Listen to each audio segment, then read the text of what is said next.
بسم اللہ الرحمن الرحیم۔ رسول اللہ صلی اللہ علیہ وسلم کی نظر میں دنیا کی حقیقت۔ حدیث نمبر 151 وعن عمر بن الخطاب رضی اللہ عنہ عن النبی صلی اللہ علیہ وسلم قال انما اخاف على هذه الامه كل منافق يتكلم بالحكمه ويعمل بالجور روى البيهقي۔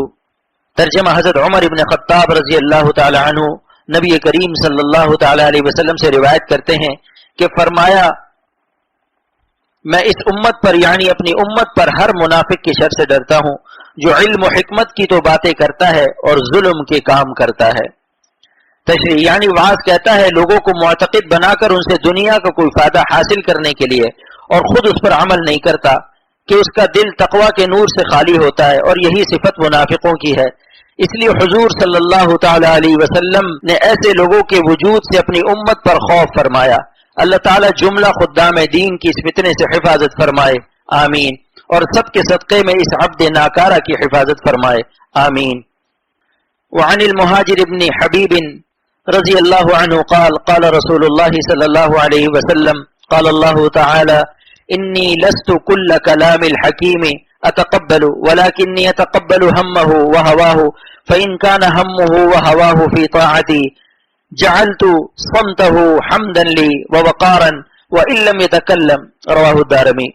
ترجمہ حضرت مہاجر بن حبیب رضی اللہ تعالیٰ عنہ سے روایت ہے کہ رسول اللہ صلی اللہ تعالیٰ علیہ وسلم نے فرمایا کہ اللہ تعالیٰ فرماتا ہے میں حکیم کے ہر کلام کو قبول نہیں کر لیتا، لیکن میں اس کے ارادے اور نیت کو قبول کرتا ہوں۔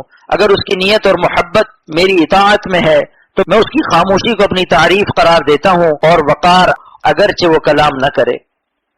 تشریح یعنی اگر کلام کرے دین کا اور نیت دنیا ہو تو وہ دنیا ہی ہے، اور اگر خاموشی اختیار کرے اللہ تعالیٰ کی محبت و اطاعت کے لیے تو وہ خاموشی محمود اور حمد و ثنا کے رتبے میں مقبول ہے، اور مایہ وقار علم کا ہے۔ اسی سبب سے مشائخ سے منقول ہے کہ اللہ والوں کی خاموشی بھی ہادی ہے، جس طرح سے ان کا نطق درجہ قال سے ہادی ہے ان کا سکوت بھی درجہ حال سے ہادی ہے۔ خامش اند و نعرہ تکرار شاہ، خامش اند و نعرہ تکرار شاہ، می روتا یارو تخت یار شاہ، می روتا یارو تخت یار شاہ۔